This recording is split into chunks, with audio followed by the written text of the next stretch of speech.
What's up, you fools? Matt, ESC United, your favorite Eurovision channel, and today it is all about Sweden as we are going to discuss Melodifestivalen.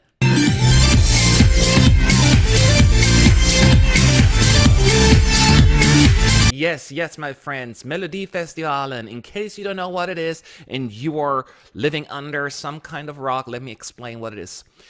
Melodifestivalen has been around for many years in Sweden. It's basically the Swedish national final, if you want to say, but in some ways it's even bigger than Eurovision itself. Like, millions of Swedes watch it every year, and it is an insanely popular show, not just in Sweden, but also across Europe, as a lot of people travel there to watch the show and watch it online, myself included, anticipating the high production value and, you know, some people agree, disagree, the quality of the entries in there because, you know, Swedish songwriters are known for being fantastic. Anyway, my point is the Melodifestivalen acts have been revealed. So we know the 28 acts that are going to take part in Melodifestivalen this year. Let's go for them one by one real fast and then share our thoughts because there are a good amount of returnees and we have a lot of thoughts. Let's talk about this. So, as said, 28 acts will compete. There will be 4 semifinals, 7 acts in each semifinal. 2 of them will move on to the grand final directly, while 2 more will move on to the Andra Chansen, the second chance round, where they'll have another shot to make it to the finals, and then the remaining 3 from each semifinal will be eliminated. So ultimately we'll have then a final of a total of 12 songs. So let's take a look at the list of songs that are out there. Not songs, forgive me. Singers and the name of the songs, of course, but we don't have actually the clips yet. So let's go for each semifinal one by one. Semifinal 1, let's take a look at those participants first. And keep in mind, this is not the actual running order yet. This will be determined at a later point.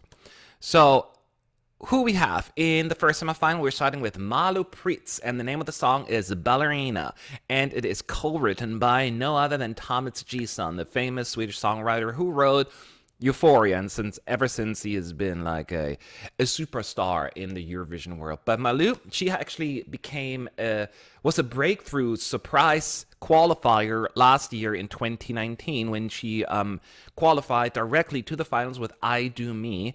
A lot of people didn't see it coming, but she did her thing. She finished then ultimately in 12th place, last place overall. So she hopes to get through the finals once again and improve her results overall. But she deserved another participation. Glad to have her in the running. Also on the list, Felix Sandman, Boys with Emotions. And that is going to be probably another favorite. I'm just assuming right now. Felix, he started out with the band FONO. And they made it to the finals in the 2017 Melfest show. And then the next year, he actually went solo. When She Go Low. No, that's a different song. And he made it all the way to the runner-up, second place. He went through the Andra Chansen round and then just really blew everyone away. Benjamin Ingrosso was the only one ahead of him. But every single day, it's going to be tough to beat that. I mean, he has to win this whole darn thing. Next up, it's Inga Problem. That's the name of the song, and the band Over or OVE. I never know which one how to pronounce it, if it's actually said as a word or just the acronym. But anyways, this is a rap duo, apparently. And rap at Eurovision, that's something different, right? But their music is influenced by different styles, pop, Afrobeats, African dance music, and it just adds a very different style.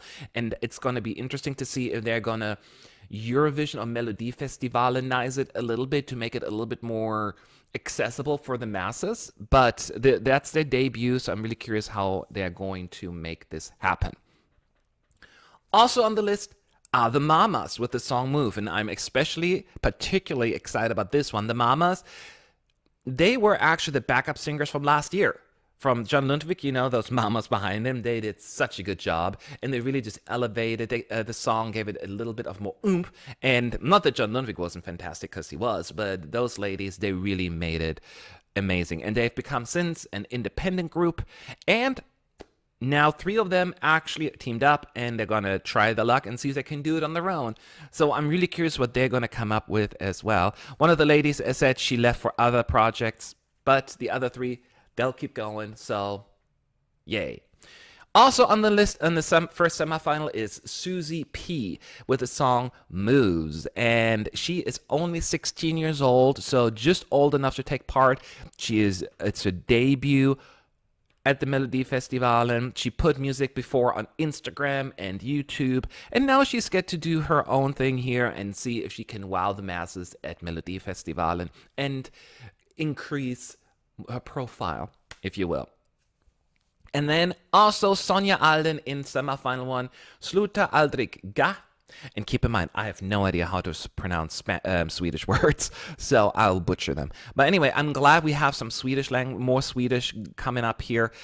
David Lindgren co-wrote that song with Sonja Alden, and she is a Melodifestivalen veteran as well. She debuted at the contest in 2006, returned in 2007, which has been her biggest success so far, and it became a major hit in Sweden. So it's going to be interesting if she's going to build on that. She also took part in 2012, her third participation. Didn't quite go as far, but after a few years of a break, maybe this will be her year. We shall see. We shall see. Also in the semifinal, and this is another big name and probably a big contender, I want to say, it's Robin Bengtsson. Robin Bengtsson is returning to Melodifestivalen. He represented Sweden in 2017 with I Can't Go On and finished in an impressive 5th place. I mean, you can't complain about that, right? So he won Melodifestivalen, obviously. He took part in 2016 as well with Constellation Prize, which is probably the song I would prefer out of his 2 efforts. But now he's taking another chance. See what I'm doing there? And see what they're going to come up with. He has done a lot in there. He took part in Strictly Come Dancing in the past, and has done a good amount of work in between, but now after a few years, he's ready to return and wow us, and I'm curious what he's going to come up with. Those are your semifinal 1 participants. As said, 2 of them will move on to the grand final, 2 of them will move on to the second chance round, and 3 of them will be eliminated. The songs we won't know until rehearsals kick off, so be patient. Moving on to the second semifinal, we got a lot of big names in there as well, starting with Linda Bengtzing. She's going to perform Alla, mina, sorger. So she has taken part in Melodifestivalen a lot. This is her 7th participation. I dig her. She is a Schlager music legend. And Alla Flickor from 2005 is still my favorites of hers. And maybe this one will be her biggest success. Now, she hasn't had as much success during her last few efforts. In 2016 was the last time we saw her. Hopefully, now that she took a few years off, it's rejuvenated and it's going to give us something amazing. So, but she is returning, and let's see what's going to happen. Daughter is returning as well, Bulletproof. She debuted last year at Melodifestivalen, and a lot of people thought that she's going to fly through, and then she was eliminated early, actually. So I'm glad that she is coming back. I do like her sound. It's a little bit more indie than some of the other stuff that we see, and it's almost like interpretive, and it's not for everyone. I get it. I kind of like the song. But this one hopefully could be even stronger. I think there's even more to her. I do like her style, and I'm really curious to see what's going to happen. She has written songs before as a songwriter for Melodifestivalen. A Million Years by Mariette. She co-wrote that as well. So she's definitely very talented. But as a solo artist here, we have to see more, and I'm curious. Who else is there? Anna Bergendhal. Anna Bergendhal is returning. Kingdom Come. She represented Sweden in 2010 with This Is My Life. Didn't go well, even though she won Melodifestivalen. She's the first and only act so far from Sweden not to qualify from the semis. So it happened. But she disappeared from at least the Melodifestival scene for a long time. She still did music on the side and all that stuff, of course. But certainly that took a few years for her to kind of overcome. She returned then last year with Ashes to Ashes after making it through the second chance round. She qualified for the finals and impressed us with the song, finishing in 10th place overall. And maybe this time she's going to go even higher. I like her style. I like her voice, especially how it has matured over the last few years. I'm really curious to see what she's going to come up with. She also teamed up with Thomas Gson again, so only good things to come, right? Or not, we shall see. Also in the list, Throsten, Flinck, Miraklenas tid.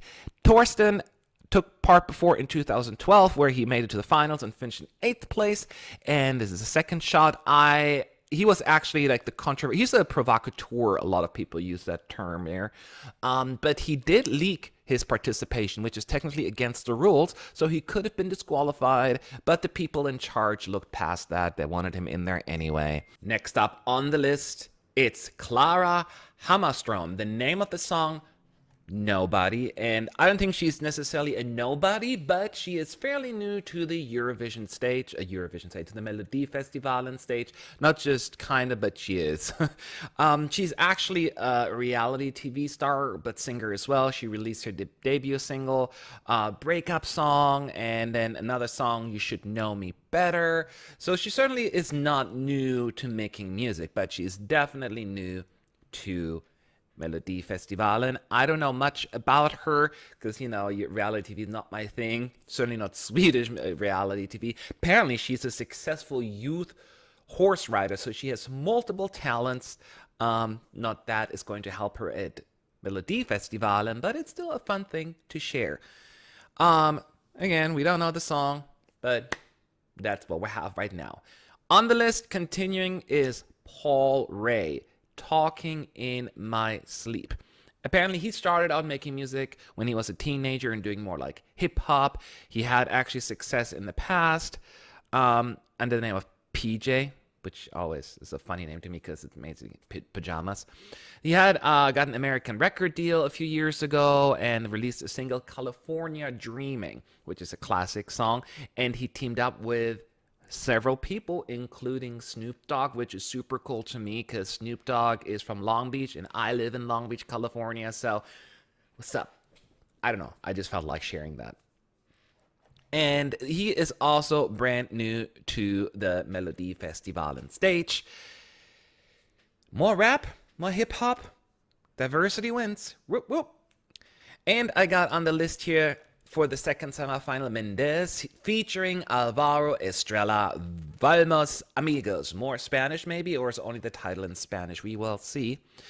He has competed, Mendes that is, before at Melodifestivalen. Actually, in 2018, he made it to the grand finals with Every Day, and it went really high up in the Swedish charts, which also is a great example of how I feel like the scoring system at Melodifestivalen is flawed, because I think he finished last with the juries, but third with the televoters, but then combined still finished last. And that ain't right. That ain't right.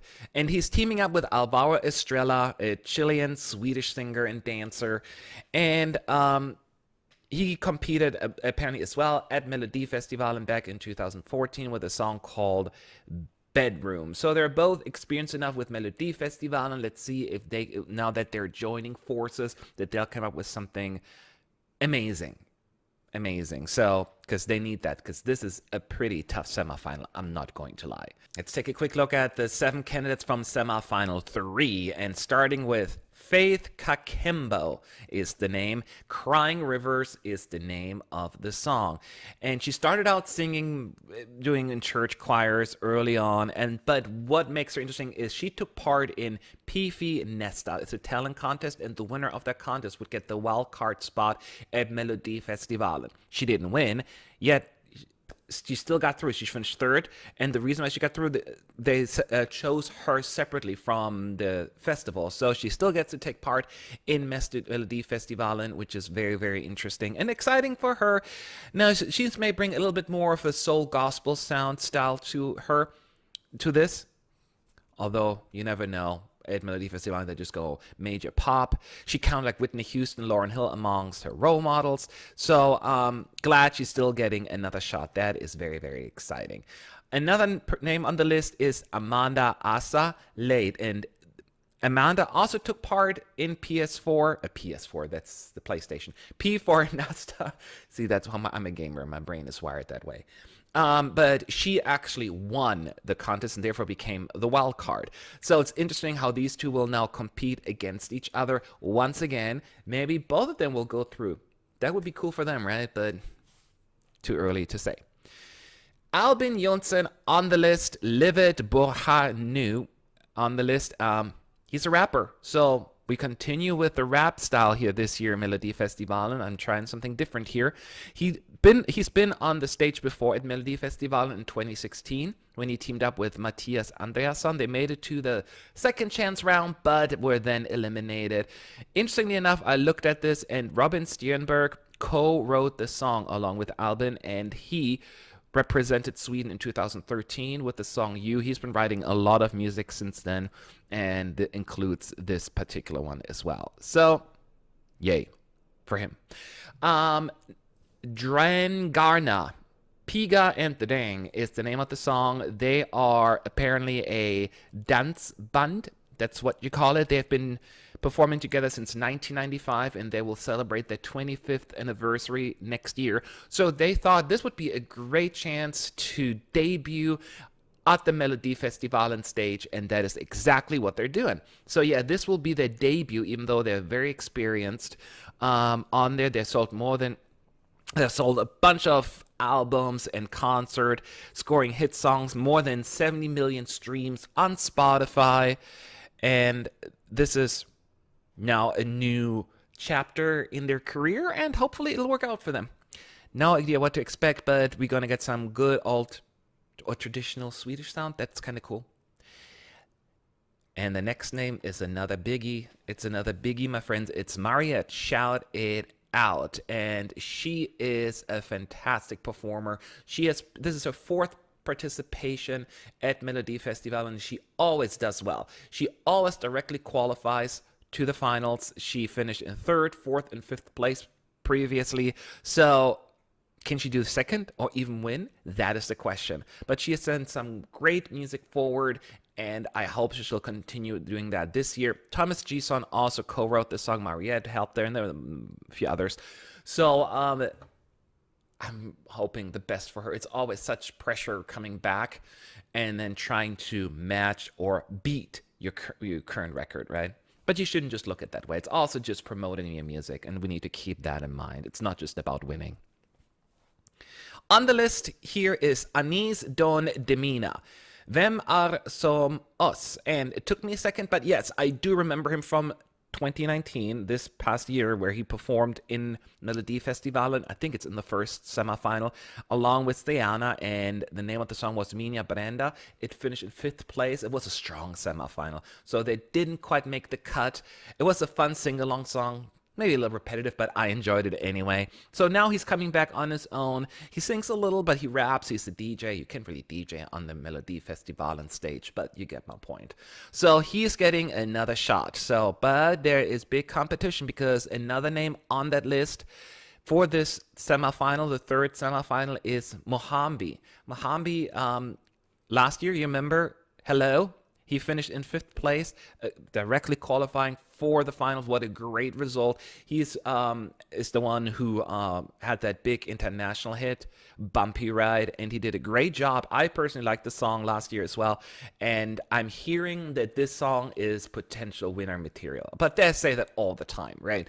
So we take it with a grain of salt. But Mohombi is back with winners. He co-wrote the song, and he has a little bit more of an R&B feel to his voice and sound, even though Hello necessarily wasn't.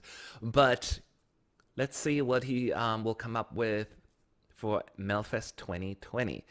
I'm excited. And let's move on to the 4th semifinal. So this were the 7th participant for the 3rd, and the 4th and last semifinal. Here are the 7th participants, acts, yada yada. Hannah Ferm with Brave. Hannah Ferm is returning. She previously took part in Melfest this past year, 2019. She teamed up with Liamo and did really well. Hold You finished in 3rd place overall, if I'm not mistaken. And now she's like, I can do this on my own. And here she is. She has done other things. She took actually part in Sweden Got Talent in 2014, I believe. And now, after a very successful participation last year, I could see her being one of the favorites. Again, we don't know the song, but not a surprise that she's returning. Also on the list, Nanne Gronvall, Carpool Karaoke. I'm so excited for so many reasons. Number one, the song title is awesome. I don't know. Carpool Karaoke, Love the name. She wrote the song, co-wrote the song, and she is a legend from Melodifestivalen and Eurovision perspective almost. She debuted in 1986, so over 30 years ago, and she represented Sweden in 1996 as part of the band One More Time and finished in third place. Third place in 1996 with a beautiful song in Vilda. Oh, it's one of my favorite songs from Sweden. In Sweden at Eurovision. Beautiful, beautiful, beautiful. She took part in 2005 and 2007 Melodifestivalen. In 2005, I'm going to say something controversial. Maybe it's not that controversial. Her song Hall on Mick finished in second place and should have won Melodifest. And I think Sweden would have done really well at the contest, but she lost to Martin Stenmark. I love Martin Stenmark a lot. A fantastic artist. Just Las Vegas, not so much.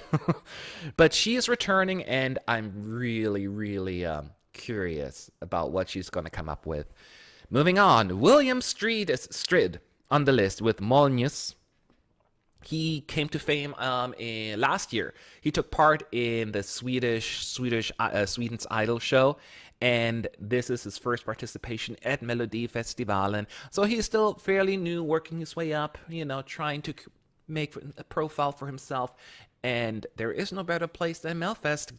Happy for him that he made it. Now hopefully his song will not let us down. Moving on, Jakob Calbeck. Oh god, I gotta say that name. Om du tror att jag saknar dig. Oh gosh, if this wins, us fans have to pronounce this all the time. So he's been around for a little while as well. He's done Swedish Idol. He received a record deal, and now he's finally entering Melodifestivalen. And I don't know much about him. He's not like super famous, if I'm not mistaken, but this obviously a great way to put yourself out there. I'm curious what you're going to come up with. But yeah, I don't know much about that person. And we got a duo coming up, Ellen Benediktsson and Simon Peyron, Surface. And I love Ellen, and I love her voice. She was like a stand-in in 2013 during like the rehearsals in Malmö. But when she took part in 2014's Melfest with Songbird, and she qualified from the semis directly. And Helena Papariso, who was like one of the fan favorites, actually was left behind, having to go through the actual second chance round. That's how popular her song was, and I loved it. I loved it so much, and I'm glad she's back. Insomnia, she returned in 2015, I think, again. Didn't do quite as well, was eliminated early on. But I'm glad she's back. She's teaming up with Simon Peyron, who was part of the band Outrigger, and Echo also taking part in Melodifestivalen year. So maybe they're different styles. They'll create a new kind of style, genre. That would be cool. That would be cool. And another interesting name on the list here. Victor Krona. He's going to perform Troubled Waters. Now, even those who are not that into Melfest or don't know much about it, you should know him. You should know him because he just represented Estonia in 2019 with the song Storm, qualifying from the semis and finishing in 20th place overall. So, a storm like this. Right? Now, he is Swedish, but he represented Estonia, which happens quite a bit because they're right next to another and they have a big music scene. So now he is addicted to Eurovision, he said. So now he gets to try again, this time maybe for Sweden. It's going to be a long road because there's a lot of competition. But hey, he's done it before in Estonia. Maybe he can do it here as well. Troubled Waters. He co-wrote the song, and we got to wait until February. We still have so much time to kill until then. And then on the list as well is Frida Ern with We Are One. And she's also a veteran, you can say. The first with Melfest, she first took the stage in 2004, and she has been there 3 times total. She was part of the band Cookies and Beans, and I think Burning Flags was one of their songs, if I'm not mistaken. And this time, it's her first time, though, as a solo artist, and things are a little different. I'm sure she's excited to get another shot. So, in the running, but again, it's such a tough semi. They're also tough just based on the names. It's not fair to judge it on the names, right? But just knowing Melodifestivalen, it often is an indicator that something's about to happen. But those are your 28 participants. Without going into too much detail, just want to share with you some of the acts I'm most excited about without knowing the song. And that is always very important. But I'm really excited about the Mamas, the backup singers from this past year, and I want to see them do their own thing and wow us. I love that kind of sound, the gospel inspired, like really tight harmonies and big belts. Oh yeah, they can pull it off. Please pull it off. Don't disappoint me. I'm really excited about them taking part in what they'll come up with. I cannot help but have to root for Anna Bergendhal. Such a sweet person. I briefly met her in London during the Eurovision party, and she's very sweet, and I think it's time for her, I don't want to say redeem herself, but get another shot at this. And maybe her song has what it takes. But I'm really, really curious about her, and I'm paying attention. I'm paying attention. Who else am I really excited about? Oh, I'm very excited about Mohombi as well. I hear through the grapevines that his song is winning material, as I said. Again, take it with a grain of salt. But I liked Hello, and I like his persona, really, and I'm just interested. I'm just really interested. So I really can't explain why. It's just what it is. And also on my list, Nanne Gronvall, more of the traditional sound, like not old-fashioned, but certainly not like modern as we probably would expect it. But if she has anything similar to 2005, sign me up, or 1996. I just like her. I just really like her, and I know that she probably has a long road ahead of her because usually the younger and newer, more modern sounds will do better. But maybe they'll go for something different this year. I wouldn't mind. And then Ellen Benedictson, because I just love her voice and I really want her to do well. So those are the ones that really stand out to me initially. I picked a lot of women, surprisingly. That was not intentional, but maybe it has to do also with the fact that since 2015, Sweden only sends young male singers, which I don't necessarily have an issue with, because for the longest time I felt like there were too many women at Eurovision and not enough male singers. But Sweden has always been like the other way around. So I would like to see a woman represent Sweden in the near future again, but I'm not the kind of person just to send a specific gender. I want the best song to win. So we gotta wait. But that's just where we at right now. 28 acts. Who are you rooting for? I would love to hear from you. Please leave your thoughts below in the comment section. Who are you rooting for without knowing the song? I know it's difficult, but do it anyway. Have a good day. Have a good night. Have a good whatever.